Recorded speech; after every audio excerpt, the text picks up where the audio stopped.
Conversando com Deus, Livro 2, Capítulo 7.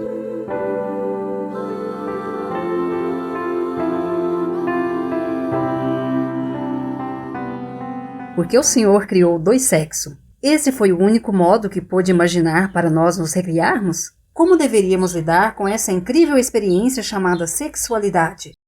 Certamente não com vergonha, e não com culpa e medo, porque vergonha não é virtude, culpa não é bondade e medo não é respeito. E não com luxúria, porque luxúria não é paixão, não com abandono, porque abandono não é liberdade, e não com agressividade, porque agressividade não é ânsia. E obviamente não com ideias de controle, poder ou domínio, porque elas não têm nada a ver com amor. Mas o sexo pode ser usado com objetivos de simples gratificação pessoal? A resposta surpreendente é sim, porque gratificação pessoal é apenas outro termo para amor próprio. A gratificação pessoal adquiriu uma conotação negativa ao longo dos anos, o que é o principal motivo de haver tanta culpa ligada ao sexo. Disseram-lhe que não deve usar para gratificação pessoal algo que é muito gratificante pessoalmente. Essa óbvia contradição é clara para você, mas não sabe aonde chegar com a conclusão. Então decide que se você se sentir culpado pelo fato de se sentir bem durante e após o sexo,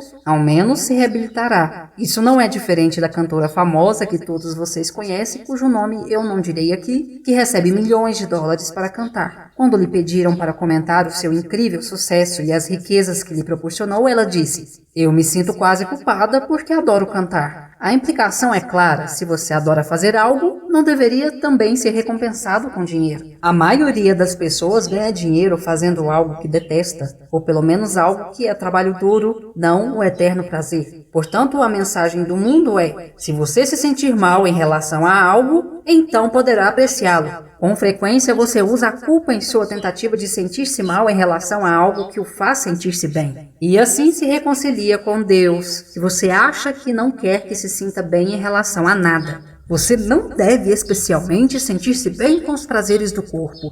E absolutamente não, como a sua avó costumava sussurrar, com o S-E-X-O. Bem, a boa notícia é que não há mal algum em adorar o sexo, e também não há mal algum em adorar a si mesmo. Na verdade, isso é fundamental. O que não o beneficia é tornar-se viciado em sexo, ou em qualquer outra coisa, mas não há mal algum em adorá-lo.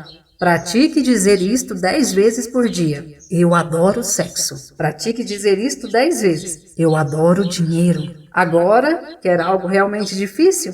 Tente dizer isto 10 vezes. Eu adoro a mim mesmo. Eis aqui algumas outras coisas que não esperam que você adore. Pratique adorá-las. Poder, glória, fama, sucesso, vitória. Quer mais? Tente estas. Você deveria realmente se sentir culpado se as adorasse. Lisonja, ser melhor, ter mais, saber como, saber porquê. Já chega? Espere, eis a culpa máxima. Você deve senti-la se achar que conhece Deus. Não é interessante? Durante toda a sua vida fizeram com que você se sentisse culpado pelas coisas de que mais gosta. Contudo, eu lhe digo que adore, adore, adore as coisas que deseja, porque seu amor por elas as atrairá para você. É dessas coisas que é feita a vida. Quando você as adora, adora a vida. Quando declara o seu desejo por elas, anuncia que escolhe tudo de bom que a vida tem a oferecer. Então, escolha o sexo. Todo sexo que puder ter. Escolha o poder, todo o poder que puder ter. Escolha a fama, toda fama que puder ter. Escolha o sucesso, todo sucesso que puder ter. E escolha a vitória, toda vitória que puder ter. Contudo, não escolha o sexo em lugar do amor, mas como uma celebração dele. Não escolha o poder sobre, mas o poder com. Não escolha a fama como um objetivo em si, mas como um meio de atingir um objetivo mais amplo. Não escolha o sucesso à custa dos outros, mas como uma ferramenta com a qual ajudar os outros. E não escolha vencer a qualquer preço, mas a vitória que não custe coisa alguma às outras pessoas e até mesmo os beneficie. Vá em frente e escolha a lisonja, mas veja todas as outras pessoas como seres que você pode lisonjear e faça isso. Vá em frente e escolha ser melhor, não melhor do que os outros, mas melhor do que você era antes. Vá em frente e escolha ter mais, mas apenas para ter mais para dar. E sim, escolha saber como e saber por quê para poder partilhar todo esse conhecimento com os outros. E sem dúvida, escolha conhecer Deus. De fato, escolha isso primeiro e todo o resto se seguirá. Durante toda a sua vida, você aprendeu que é melhor dar do que receber. Contudo, você não pode dar o que não tem. É por isso que a gratificação pessoal é tão importante e tão mal vista que passou a parecer ruim. Obviamente, não estamos falando aqui da gratificação pessoal à custa das outras pessoas, de ignorar as necessidades delas. Contudo, a vida também não deveria exigir que fossem ignoradas as próprias necessidades. Dê-se muito prazer e terá muito prazer para dar às outras pessoas. Os mestres do sexo tântrico sabem disso. É por esse motivo que encorajam a masturbação, que alguns de vocês consideram um pecado. A masturbação? Ah, puxa vida, o senhor realmente passou dos limites aqui. Como pode tocar nesse assunto? Ao menos mencioná-lo em uma mensagem que se supõe que venha de Deus. Eu entendo. Você tem um julgamento sobre a masturbação. Bem, eu não tenho, mas muitos leitores poderiam ter, e achei que o Senhor havia dito que estávamos produzindo este livro para outras pessoas lerem. E estamos? Então por que as está ofendendo deliberadamente? Eu não estou ofendendo deliberadamente ninguém. As pessoas têm liberdade para ser ofendidas ou não, como escolherem. Contudo, você realmente acha que será possível falarmos clara e abertamente sobre a sexualidade humana sem que alguém escolha ficar ofendido?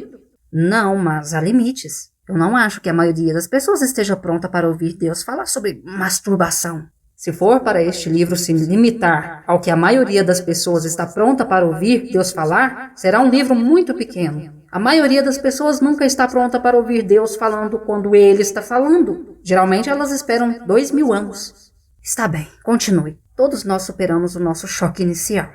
Ótimo, eu estava apenas usando esta experiência de vida que todos vocês têm tido, mas da qual ninguém quer falar, para ilustrar um ponto mais amplo, o ponto principal reformulado. Dê-se muito prazer e terá muito prazer para dar às outras pessoas. Os mestres do que vocês chamam de sexo tântrico, que a propósito é uma forma muito elevada de expressão sexual, sabem que se você procurar o sexo avidamente, sua capacidade de proporcionar prazer ao seu parceiro ou à sua parceira e experimentar uma união prolongada e alegre de almas e corpos, que é um ótimo motivo para experimentar a sexualidade, será bastante diminuída. Por isso, as pessoas que praticam esse tipo de sexo frequentemente se masturbam antes de proporcionarem prazer. Muitas vezes isso é feito na presença umas das outras, em geral com o incentivo, a ajuda e a orientação amorosa de seus parceiros. Então, quando os desejos iniciais são satisfeitos, o desejo mais profundo de ambos, de êxtase através da união prolongada, pode ser gloriosamente satisfeito.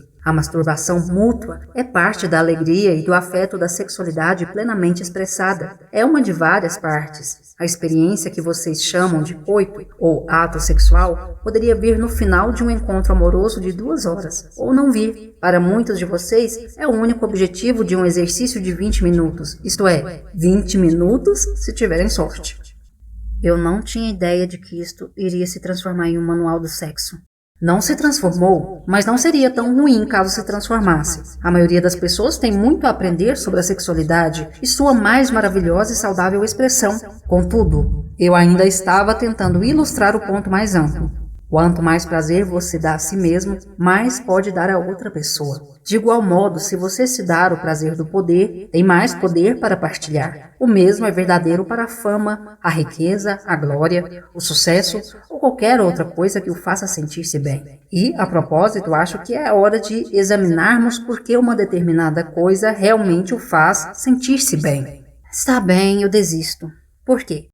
Sentir-se bem é um modo de a alma gritar, é assim que eu sou. Você já esteve em uma sala de aula em que o professor fazia chamada e quando o seu nome era dito você tinha de dizer, presente. Sim, sentir-se bem é um modo de a alma dizer, presente. Agora, muitas pessoas estão ridicularizando toda essa ideia de fazer o que o faz sentir-se bem. Dizem que esse é o caminho para o inferno. Contudo, eu digo que é o caminho para o céu. É claro que depende muito do que você diz que o faz sentir-se bem. Em outras palavras, que tipos de experiências o agradam. Contudo, eu lhe digo que nenhum tipo de evolução já ocorreu através da negação. Se você evoluir, não será porque conseguiu negar-se às coisas que o agradam, mas porque se permitiu esses prazeres e encontrou algo ainda superior. Porque como você pode saber que algo é superior se nunca experimentou o inferior? A religião desejaria que você aceitasse o que ela tem a dizer em relação a isso. É por esse motivo que todas as religiões, em última análise, fracassam. Por outro lado, a espiritualidade sempre será bem-sucedida. A religião lhe pede para aprender com a experiência dos outros. A espiritualidade exige que busque a sua própria. A religião não suporta a espiritualidade, porque a espiritualidade pode levá-lo a uma conclusão diferente de uma determinada religião, e isso nenhuma religião conhecida pode tolerar. A religião o incentiva a explorar os pensamentos das outras pessoas e aceitá-los como seus. A espiritualidade o convida a deixar de lado os pensamentos das outras pessoas e ter os seus. Sentir-se bem é o seu modo de dizer a si mesmo que seu último pensamento foi verdadeiro, sua última palavra foi sábia e seu último ato de amor. Para perceber o quanto você progrediu, avaliar o quanto evoluiu, simplesmente veja o que o faz sentir-se bem. Contudo, não procure forçar a sua evolução, evoluir mais e mais rápido, negando o que o agrada ou evitando. A negação de si mesmo é a autodestruição, mas saiba que o autoajuste não é negação de si mesmo. Ajustar o próprio comportamento é uma escolha de fazer ou não algo baseado em sua decisão a respeito de quem é. Se você declara que respeita os direitos das outras pessoas, a decisão de não roubá-las ou estrupá-las não é negação de si mesmo. É uma afirmação de si mesmo. É por isso que disse que a avaliação do quanto alguém evoluiu é o que faz essa pessoa se sentir bem. Se agir de forma irresponsável, comportar-se de um modo que você sabe que poderia prejudicar os outros ou causar-lhes sofrimento, é o que o faz sentir-se bem, então não evoluiu muito. O segredo aqui é a consciência.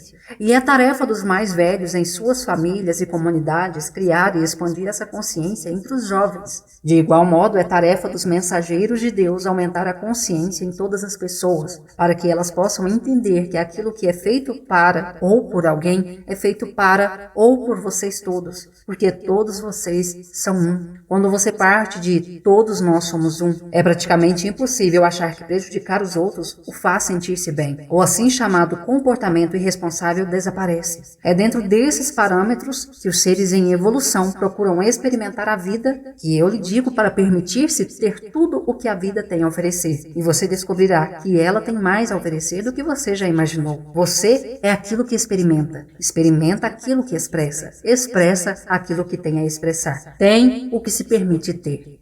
Eu adoro isso. Mas podemos voltar à pergunta original? Sim, eu criei dois sexos pelo mesmo motivo pelo qual coloquei o Yin e o Yang em tudo, em todo o universo. Esse homem e essa mulher são parte do Yin e do Yang. São a sua mais elevada expressão viva em seu mundo. São o Yin e o Yang em forma, em uma de muitas formas físicas. O Yin e o Yang, o aqui e o ali, o isto e o aquilo, o em cima e o embaixo, o quente e o frio, o grande e o pequeno, o rápido e o devagar, a matéria e a antimatéria. Tudo isso é necessário para você experimentar a vida como a conhece. Como podemos expressar melhor essa coisa chamada energia sexual? Amorosamente, abertamente, alegremente, prazerosamente, desinibidamente, apaixonadamente, sagradamente, romanticamente, humoristicamente, espontaneamente, comoventemente, criativamente, tranquilamente, sensualmente e, é claro, frequentemente. Há aqueles que dizem que o único propósito legítimo da sexualidade humana é a procriação.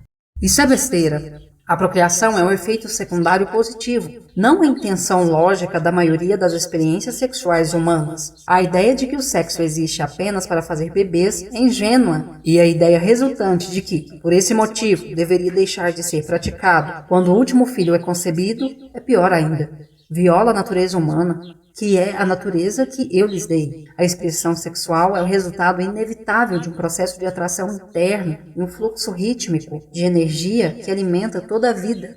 Eu coloquei em tudo uma energia que transmite seu sinal por todo o universo. Todas as pessoas, plantas, pedras e árvores e todos os animais, tudo que é físico, emite energia como um transmissor de rádio. Neste exato momento, você está emitindo energia do centro de seu ser em todas as direções. Essa energia, que é você, move-se para fora em ondas. Ela o deixa, move-se através de paredes e sobre montanhas, passa pela lua e é eterna. Nunca, nunca para. Todos os pensamentos que você já teve se revelam nessa energia. Quando você pensa em alguém, se essa pessoa for suficientemente sensível, pode senti-lo. Todas as palavras que você já disse têm uma influência sobre ela. Tudo o que você já fez a afeta. A vibração, a velocidade, a extensão da onda e a frequência de suas emanações mudam constantemente com seus pensamentos, seu estado de espírito, seus sentimentos, suas palavras e seus atos. Você já ouviu as palavras emitirem boas vibrações,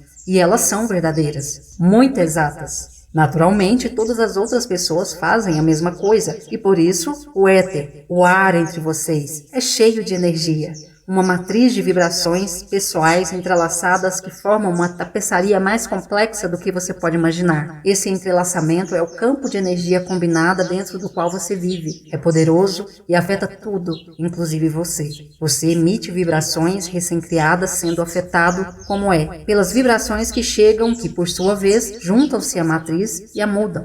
O que afeta o campo de energia de todas as outras pessoas, o que afeta as vibrações que elas emitem, o que afeta a matriz, o que afeta você e assim por diante. Você pode achar que tudo isso é apenas uma fantástica ilusão, mas já entrou em uma sala em que o ar estava tão denso que poderia cortá-lo com uma faca?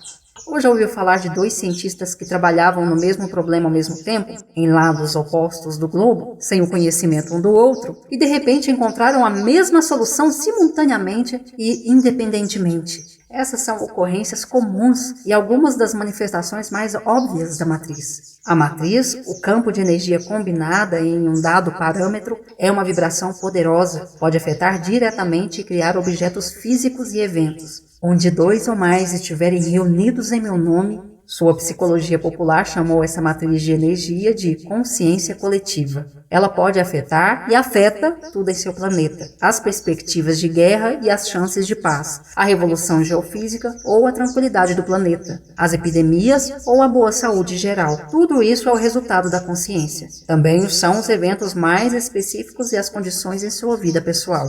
Isso é fascinante, mas o que tem a ver com o sexo? Paciência, estou chegando lá. Todo mundo troca energia o tempo todo. Sua energia está sendo impelida para fora, afetando tudo mais. Tudo e todos estão afetando você. Mas então acontece uma coisa interessante. Em algum ponto, a meio caminho entre você e tudo mais, essas energias se encontram.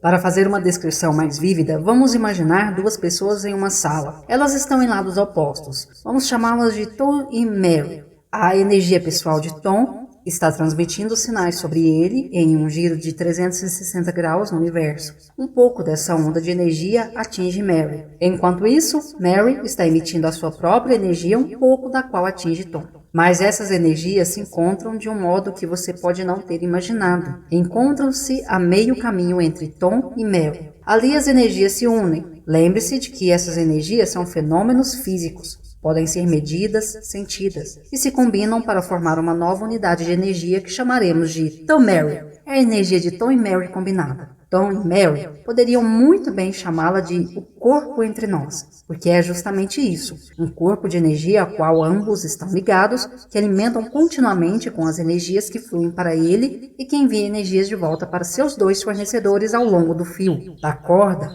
ou da linha de abastecimento que sempre existe dentro da matriz. De fato, essa linha de abastecimento é a matriz. É essa experiência de Tom-Mary que é a verdade de Tom e Mary. É para essa santa comunhão que ambos são atraídos, porque eles sentem ao longo da linha de abastecimento a alegria sublime do corpo do um combinado, da união abençoada. Tom e Mary, à distância, podem sentir, de um modo físico, o que está acontecendo na matriz. Ambos são impelidos na direção dessa experiência, querem mover-se na direção um do outro, ao mesmo tempo. Agora o seu treinamento se manifesta. O mundo os treinou para ir devagar. Não confiar nos sentimentos, evitar ser feridos, conter-se. Mas a alma quer conhecer Tom Mary agora. Se os dois tiverem sorte, serão suficientemente livres para deixar de lado seus medos e acreditar que o amor é tudo o que existe. Agora eles estão sendo definitivamente atraídos para o corpo entre eles. Tom Mary já está sendo experimentado metafisicamente, e Tom e Mary desejarão experimentá-lo fisicamente. Então, eles se aproximarão mais, não para chegar um no outro. Parece ser assim para o observador casual. Ambos tentam chegar em Tom Mary, esse lugar de união divina que já existe entre eles, o lugar em que já sabem que são um e como é ser um. Então, Tom e Mary se movem na direção desse sentimento que estão experimentando, e quando diminuem o espaço entre eles,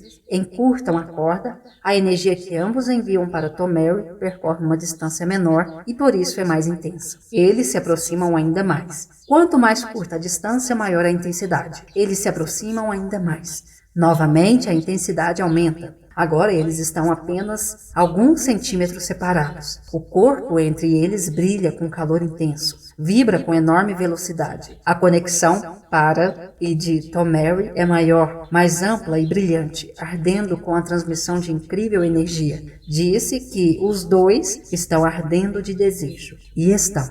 Eles se aproximam ainda mais. Tocam-se. A sensação é quase insuportável, extraordinária. Eles sentem, no ponto em que se tocam, toda a energia de Tom Mary, toda a essência intensamente unificada de seu ser combinado. Se você estiver disposto a revelar a sua maior sensibilidade, poderá sentir essa energia sutil e sublime como um formigamento quando é estabelecido o contato. Às vezes o formigamento atravessa o seu corpo, ou como um calor no ponto de contato que você também pode subitamente sentir em todo o seu corpo, mas mais intenso em seu chakra inferior, ou centro de energia. Ele arderá ali com uma intensidade especial. E agora dirão que Tom e Mary estão fervendo. Os dois se abraçam e diminuem ainda mais o espaço vazio com Tom, Mary e Tom Mary, quase preenchendo o mesmo espaço. Tom e Mary podem sentir Tom Mary entre eles. Querem aproximar-se ainda mais, para literalmente fundir-se com Tom Mary, tornar-se Tom Mary em forma física. Eu criei nos corpos masculinos e femininos um modo de fazer isso. Nesse momento, os corpos de Tom e Mary estão prontos para fazê-lo. O corpo de Tom está pronto para literalmente penetrar no de Mary. O corpo de Mary está pronto para literalmente receber Tom dentro dela. O formigamento e a ardência são agora mais do que intensos, indescritíveis. Os dois corpos físicos se unem. Tom, Mary e Tom Mary tornam-se um, na carne. As energias ainda fluem entre eles, insistentemente e apaixonadamente. Tom e Mary gemem, movem-se. Não conseguem obter o suficiente um do outro, aproximar-se o bastante. Tentam aproximar-se mais. Eles explodem, literalmente. Todos os seus corpos físicos são sacudidos. A vibração é sentida nas pontas de seus dedos. Na explosão de sua unicidade, eles conheceram o Deus e a deusa, o Alfa e o Ômega, o tudo e o nada, a essência da vida e a experiência do que é. Há um processo químico também. Os dois se tornaram um, e frequentemente um terceiro ser é criado a partir deles em forma física. Assim, uma imagem de Tom Mary é criada, carne de sua carne, sangue de seu sangue. Eles literalmente criaram vida. Eu não disse que vocês são deuses? Essa é a descrição mais bela da sexualidade humana que eu já ouvi. Você vê a beleza onde deseja vê-la. Vê a feiura onde teme ver a beleza. Ficaria surpreso em saber quantas pessoas acham feio o que eu acabei de dizer. Não ficaria. Já vi quanto medo e quanta feiura o mundo colocou no sexo. Mas o Senhor realmente me deixa com um monte de perguntas. Estou aqui para respondê-las, mas permita-me continuar um pouco mais com a minha narrativa antes de começar a fazê-las. Sim, por favor.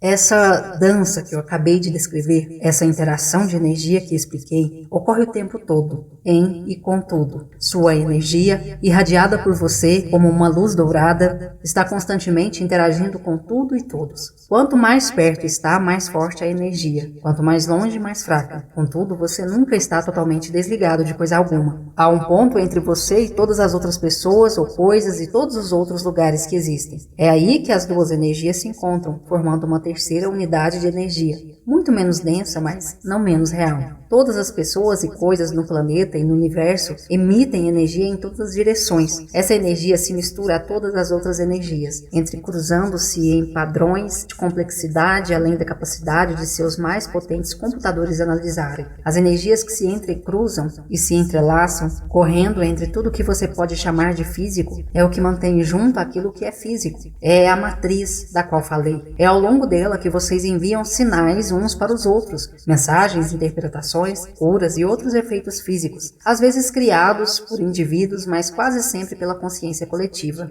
Essas inúmeras energias são, como já expliquei, atraídas umas para as outras. Isso é chamado de lei da atração. Nessa lei, o similar atrai o similar. Os pensamentos similares atraem pensamentos similares ao longo da matriz. E quando uma quantidade suficiente dessas energias similares, por assim dizer, se agrupa, elas ficam mais pesadas, desaceleram-se e tornam-se matéria. Os pensamentos realmente criam forma física. E quando muitas pessoas pensam a mesma coisa, há uma grande probabilidade de seus pensamentos formarem uma realidade. É por isso que rezaremos para você é uma afirmação tão poderosa. Os testemunhos da eficácia da oração conjunta dão para encher um livro. Também é verdade que pensamentos que não são característicos de orações podem produzir efeitos. Por exemplo, uma consciência geral de medo, raiva, carência ou insuficiência pode criar essa experiência. Em todo o planeta ou no local em que essas ideias coletivas são mais fortes. A nação da Terra que vocês chamam de Estados Unidos, por exemplo, durante muito tempo considerou-se uma nação sob a orientação de Deus, indivisível, com liberdade e justiça para todos. Não é coincidência o fato de essa nação ter se tornado a mais próspera do planeta. Também não é surpreendente o fato de estar pouco a pouco perdendo tudo pelo qual trabalhou tanto para criar, porque parece ter perdido a sua visão.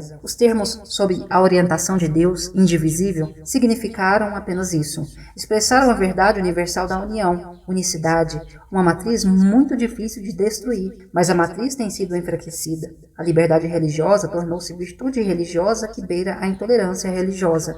A liberdade individual, assim como a responsabilidade individual, desapareceu. A noção de responsabilidade individual foi distorcida, passando a significar cada um por si. Essa é a nova filosofia que se imagina voltando à antiga tradição americana de puro individualismo. Mas o sentido original de responsabilidade individual, no qual a visão americana e o sonho americano se basearam, encontrou seu significado mais profundo e a sua maior expressão no conceito de amor fraternal. O que tornou a América poderosa não foi o fato de todo homem lutar por sua própria sobrevivência, mas o fato de todo homem aceitar a responsabilidade individual para a sobrevivência de todos. A América foi uma nação que não dava as costas para os famintos, nunca dizia não para os necessitados, abria seus braços para os desvalidos e os desabrigados e partilhava sua riqueza com o mundo. Contudo, quando a América tornou-se poderosa, os americanos tornaram-se gananciosos. Não todos, mas muitos. E, com o correr do tempo, cada vez mais. Quando os americanos viram que era possível ter mais, tentaram ter cada vez mais. Contudo, havia apenas um modo de ter cada vez mais. Alguém tinha de ter cada vez menos. Quando a ganância substituiu a dignidade no caráter americano, passou a não haver lugar para a compaixão pelos menos favorecidos. Foi-lhes dito que era sua própria culpa não terem mais. Afinal de contas, a América era a terra das oportunidades, não? Ninguém, exceto os menos favorecidos, achou possível admitir que as oportunidades da América eram limitadas institucionalmente àqueles que já as tinham tido. Em geral, eles não incluíam muitas minorias, como as de determinada cor de pele ou sexo. Os americanos também se tornaram arrogantes internacionalmente. Enquanto milhões de pessoas passavam fome em todo o planeta, eles jogavam fora a cada dia comida suficiente para alimentar nações inteiras. Sim, a América era generosa com alguns, mas cada vez mais sua política internacional passou a ser um reflexo de seus próprios interesses. A América ajudava os outros quando isso lhe era útil, isto é, quando interessava a sua estrutura de poder, sua elite, ou aos militares que protegiam essa elite e suas riquezas acumuladas. O antigo ideal americano, o amor fraternal, deixou de existir. Agora, qualquer conversa sobre ser o protetor enfrenta um novo tipo de americanismo. Uma mente alerta ao que é preciso para conservar as riquezas acumuladas e uma palavra áspera para os menos favorecidos que ousam perguntar por sua cota justa, suas queixas que não foram atendidas. Cada pessoa deve assumir a responsabilidade por si mesma. Isso, sem dúvida, é verdade, mas a América e o seu mundo só pode realmente chegar a um estado de certa perfeição quando todas as pessoas desejarem ser responsáveis por vocês como um todo. Então a consciência coletiva produz resultados coletivos. Exatamente, e isso tem sido repetidamente demonstrado em toda a sua história registrada. A matriz é atraída para si mesma, exatamente como seus cientistas descrevem o fenômeno chamado de buraco negro. Ela puxa energia similar para energia similar, até mesmo atraindo objetos físicos uns na direção dos outros. Esses objetos devem então se repelir, afastar-se, ou se fundirão para sempre, perdendo a sua forma atual e assumindo uma nova forma. Todos os seres conscientes sabem intuitivamente disso, e por esse motivo evitam a fusão permanente para manter o seu relacionamento com todos os outros seres. Se não o evitassem, se fundiriam em todos os outros seres e experimentariam a unicidade eterna. Esse é o estado de onde viemos. Tendo nos afastado desse estado, somos constantemente atraídos de novo para ele. Esse fluxo e refluxo, esse movimento para cá e para lá, é o ritmo básico do universo e de tudo nele. Isso é o sexo, a troca de energia sinérgica. Vocês estão sendo constantemente atraídos, impelidos para a união uns com os outros e com tudo que está na matriz. E no momento da união, evitam por escolha consciente essa união. Sua escolha é permanecer sem ela, para poder experimentá-la. Porque quando você se torna parte dessa união e permanece assim, não pode conhecê-la como união, já que não conhece mais a separação. Colocado de outro modo, para Deus conhecer-se como a totalidade, deve conhecer-se como não sendo a totalidade. Em você e em todas as outras unidades de energia do universo, Deus se conhece como partes da totalidade, e assim se dá a possibilidade de conhecer-se como a totalidade de tudo em sua própria experiência. Eu só posso experimentar o que sou, experimentando o que não sou. Contudo, eu sou o que não sou. E de tal modo você vê a dicotomia divina. Daí a frase, eu sou o que sou. Agora, como eu disse, esse fluxo e refluxo natural, esse ritmo natural do universo, caracteriza toda a vida, inclusive os próprios movimentos que criam vida em sua realidade. Vocês são impelidos na direção uns dos outros, como por uma força insistente, apenas para afastar-se e separar-se, ser impelidos novamente na direção uns dos outros, mais uma vez separar-se e de novo ansiosos e apaixonadamente procurar a união total. Seus corpos dançam juntos separados, juntos separados, juntos separados, e em um movimento tão básico e instintivo que vocês têm muito pouca consciência da ação deliberada. Em algum ponto tornam-se automáticos. Ninguém precisa dizer a seus corpos o que fazer. Eles simplesmente o fazem, com o ímpeto de toda a vida. Isso é a própria vida expressando-se como a própria vida. E isso é a própria vida produzindo nova vida com a sua própria experiência. Toda a vida funciona nesse ritmo. Toda a vida é o ritmo. E, portanto, toda a vida é imbuída do ritmo suave de Deus, que vocês chamam de ciclos vitais. Os alimentos germinam nesse ritmo. As estações vêm e vão. Os planetas giram e traçam órbitas. Os sóis explodem e explodem novamente. Os universos inspiram e expiram. Tudo isso acontece em ciclos, ritmos e vibrações que correspondem às frequências de Deus, deusa, da totalidade. Porque Deus é a totalidade e a deusa é tudo e nada mais é. E tudo que já existiu, existe agora e sempre existirá. É seu mundo infinito. Amém.